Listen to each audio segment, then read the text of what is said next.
Yeah, good morning, everybody.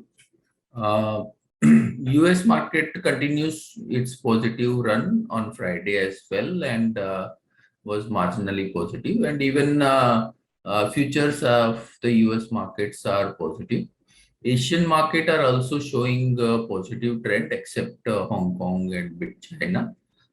China PMI came lower at 49.2 versus expectation of 49.7, and last month 49.6. Anything below 50 indicate that there is a contraction in the economy. So maybe because of that, the Hong Kong market is minus. But apart from that, if we see other Asian markets are more or less positive. And on the commodity front, oil is trading between that range only, and it's at around 83.5. And other commodity like aluminum is up by around 0.6, copper is flat, but iron ore and steels are down. Iron ore is down by around 3.8%, and steel is down by around 2.5%. So more of a bit positive indications from the international market. Now I'll request technical team to take up from here. Yes, thank you. So, good morning, all of you. This is Swati. Today, looking towards the global market, I believe that the Nifty is likely to open on a flattish note and we might see some sideways momentum during the day. Nifty has a strong support at around 17,570 level, which comes or provided by 50 days moving average, from where we might see some bounce back early. If the today Nifty maintains a negative closing below 17,570 levels, then this selling pressure is likely to be intensified, which might take a Nifty towards 17,500 to 17,300 levels on the lower sides. Whereas on higher side, Nifty has a strong resistance at 17,770. Any movement below that level on the closing basis is likely to witness some pullback rally towards 18,000 levels.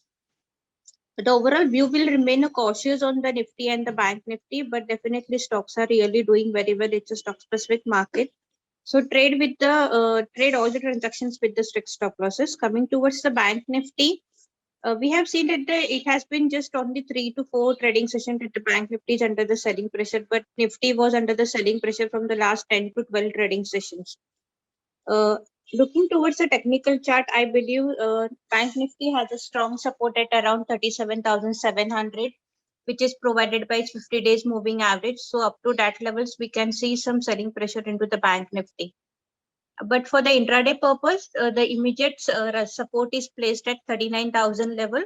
Below that level, we can see some selling pressure towards 38,750 to 38,600 levels on the lower side.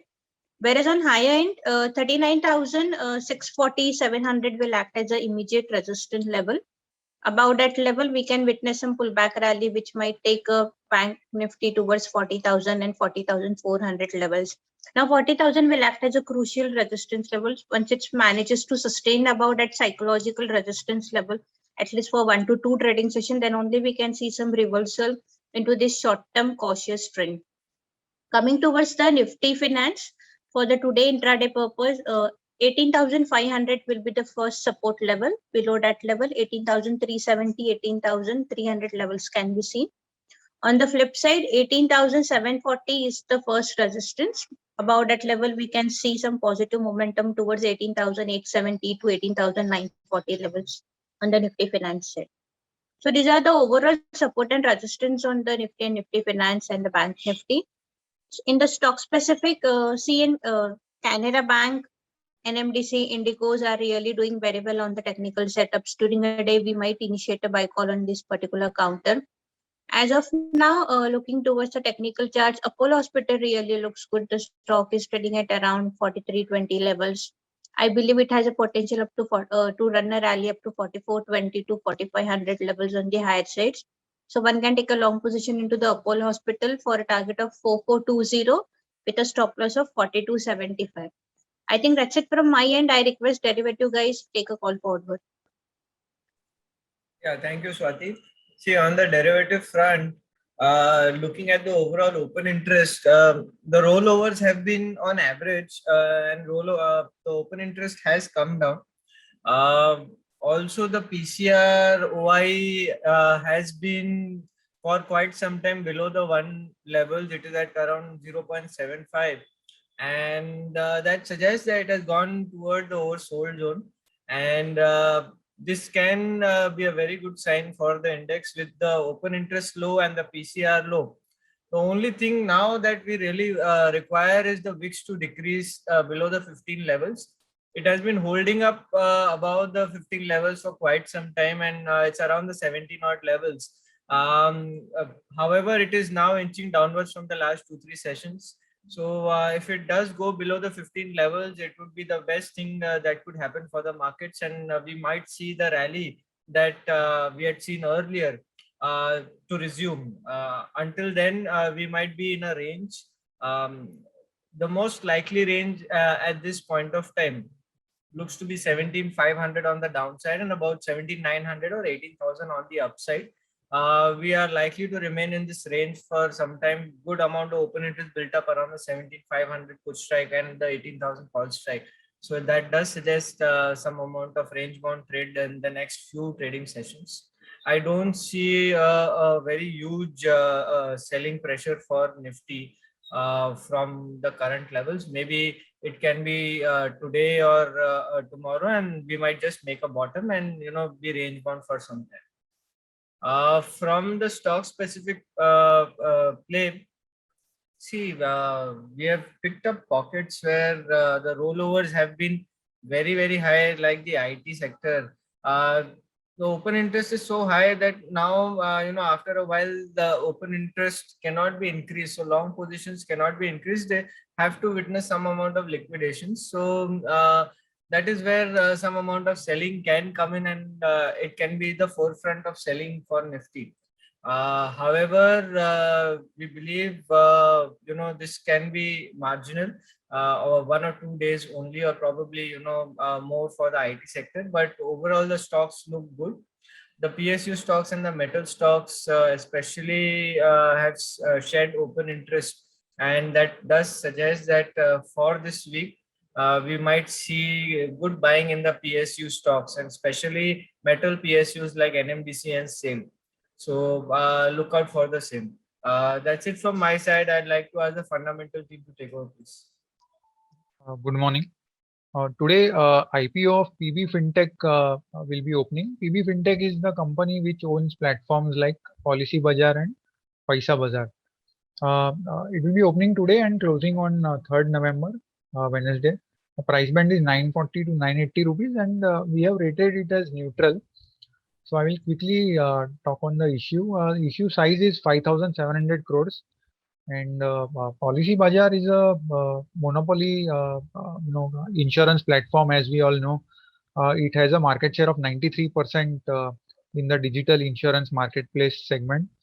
The another platform which they own, Paisabazaar, was launched in 2014, and that is also the largest player in its segment of digital consumer credit marketplace with a 51% market share. Company is benefiting from strong industry tailwinds of digitization, monopolistic positioning, which ensures that the entire industry growth is captured by the company, and also the scale benefit gives it good network effect, which is a sort of entry barrier as well.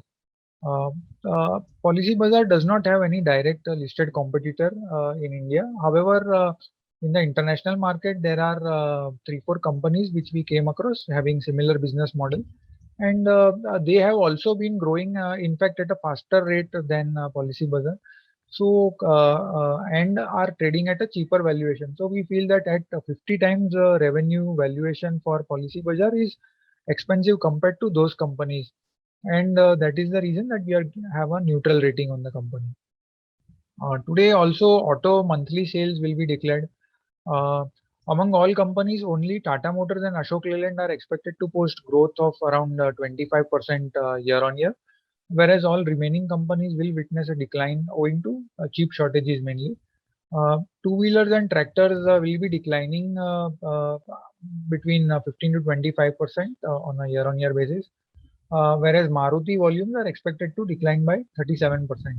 Although yesterday in a announcement we did see that Maruti has has improved guidance for the month of November, wherein they are saying that almost 85% of normal volumes will be delivered as opposed to just 60% in October. So that's a positive sign. Uh, uh, on results front, Bandhan Bank result was below expectation. The stressed pool in the MFI segment, by stressed pool I mean 0 to 90 days past due loans, were at 21%, which is a very high level. Almost 17,000 crores of loans are stressed. This was the reason that management took aggressive provisions of 5,600 crores during the quarter, which led to a loss of 3,000 crores for the bank during the quarter. So now total provisions are around 9,500 crores, which are approximately almost half of the stressed pool. But we can't say for sure currently whether all the pain is behind. If the stress does not reduce going forward, then probably even more provisions can be required. Also, the MFI segment remains the largest pie in the loan book, and concentration in West Bengal and Assam is not not in our comfort. Cholamandalam result was above expectation due to very low provisioning cost. Overall asset quality was flattish quarter on quarter. However, with strong recovery in CV segment in the second half, we think that stock should do well going forward. Shriram Transport Finance result was above expectation. The restructured book here is the lowest in the vehicle financing industry at just 0.5% compared to 6% for Chola and 8% for Mahindra Financial. Also company carries good COVID provisions of 2%, and which we feel should be sufficient to cater to all the stress which is there in the book. Net NPA is at 4%. So we feel out of all the vehicle financing stocks like Chola, Mahindra, and Shriram, we feel Shriram Transport can outperform. Dixon result was slightly below expectation. Although sales growth was good at 70% year on year, profit growth was at just 20%. This was mainly because of lower margins, which was due to higher raw material costs on year-on-year basis, and also because of change in product mix more towards mobile phones and TVs, which are on OEM model basis, wherein the margins are very low. This will be the first full year of the low margin mobile phone business. So expect margin to remain under pressure for next couple of quarters also. So once the base effect is behind from next year onwards, we are expecting that profit growth should also be in line with the revenue growth. So revenue growth is going to be very high over next 2-3 years. So in the long term, we are positive. In the short term, stock might remain here. And if at all there is any steep decline, then one should look to accumulate the stock. Thank you. Good morning, everyone. Dr. Reddy came out with the results, and the results were quite good after the weak Q1, what we have seen. The reason being that the new launches and the ramp up they have witnessed in the COVID based products. Going forward, we believe that this momentum is likely to continue. And also, there are some near-term triggers, like near to medium-term triggers, like the ramp up in the recently launched products, and also increase volume in Sputnik, which they are expecting to do in second half, and also the continued growth in the branded market. So we remain positive, and we have seen the positive impact in the trade on Friday itself. Other than this, Laurus Labs has had their con call. Though the results were down, we believe this is a temporary and transient phenomena. The main reason for the declining results was that there was a destocking at the customers end, which the company expects to continue marginally in Q3 also, and should see the normalized run rate from Q4 onwards. So we believe that there could be some muted or some pain in the stock for this quarter. However, the long term and the medium term outlook remains same. The management has also maintained their next year's aspirational sales target of $1 billion, and the other segments like synthesis and bio have started performing. Rosari Biotech announced their results, and results were below expectations on account of lower margins, though the revenue looked higher because the consolidation of the two acquisitions which they have done. Uh, Aarti Industries announced their results, and results were mainly below expectations on account of EBITDA margins, which were less than the expectations. Other than this, India Pesticides announced their results, and results were declining. The sales also degrew by 18% YOY, and also EBITDA margins came at 30%, which was lower than the last quarter numbers of 32%. Chemplast Senmar announced the results, and results have improved. And the sales also grew by 80%, which is very impressive. And also the margins are better on Q and Q basis, though lower than YOY. But we believe these are the good numbers considering the raw material inflation we are seeing in the across the industries. Neogen Chemicals announced the results, and results have improved. So as for the Dhanuka Agritech, which announced above expectations results, Shaili Engineering results have improved marginally, though sales increased by 20% Q and Q, but gross margins declined by 160 bips Q and Q.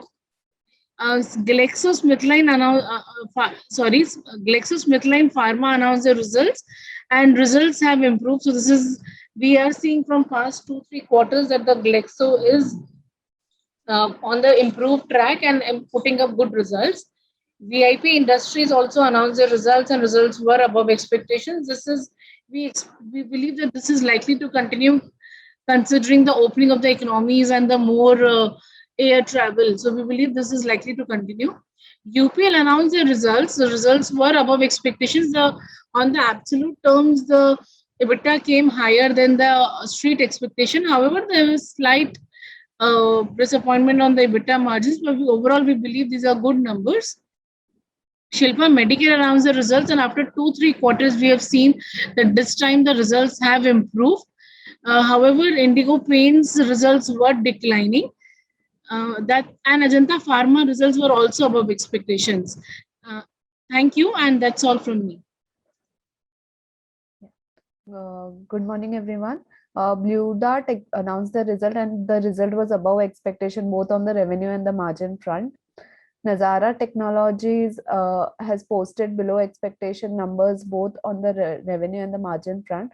Other than this, Navneet Education has provided improved set of numbers for the quarter year on year. Thank you. Yeah, good morning. Jindal saw reported declining set of numbers. EBITDA came at 378 crores versus 422 crores. Vedanta result was broadly in line with expectation. EBITDA came at 10,363 crores versus 10,407 crores. Margin came at 34% versus expectation of 36.5%. Share is trading at EBITDA of 3.8 times FY23 EBITDA. Steel Authority of India result was marginally above expectation. Steel volume came at 4.3 million ton versus 3.3 million ton sequentially. EBITDA per ton came at 16,395 per ton versus 19,728 per ton. Shree Cement result was below expectation. Revenue came at 3,206 crores versus expectation of 3,315 crores sequentially. EBITDA margin came at 28% versus expectation of 31%. JK Lakshmi Cement result was in line with expectation. EBITDA came at 163 crores versus expectation of 157 crores. Margin improved at 14.5% versus 14% sequentially. Godavari Power and Ispat result has declined. EBITDA came at 436 crores versus 573 crores sequentially.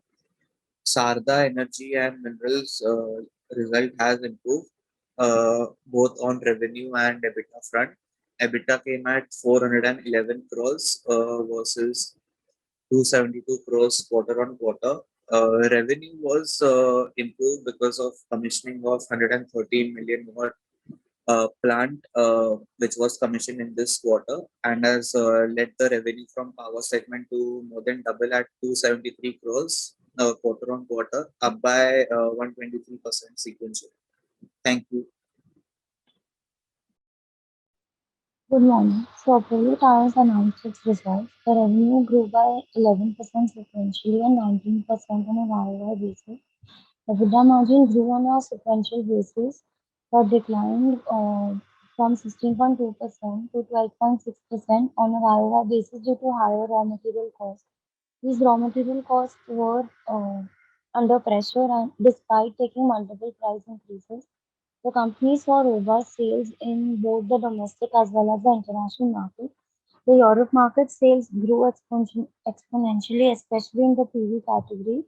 Then the new additions of product is helping the CV and PV market share in India. We are positive in the short term on the stock. The share is trading at a PE of 11.7 times FY23 EPS. Thank you. So quite a few results which has come in last 2-3 days, and a lot of results were somehow positive in that. So quite a few results which we feel can give near-term positiveness is like Shriram Transport looks good and can move up from here. Similarly, GlaxoSmithKline Pharma looks positive from here. Then we feel that DCB result, though the price continue to remain at bottom, seems to have bottom out, and now things should start improving for DCB, so that stock can also move from here. Then LG Balakrishna Brothers has announced very good numbers. Their revenue increased by 38% and EBITDA margin also expanded by around 450 basis points, and the valuation seems quite low. So this stock can give a positive movement in today's trade. So that's all from us. Thank you very much and have a good day. Subscribe to our YouTube channel for in-depth interviews of India Inc. and press the bell icon so that you do not miss our updates.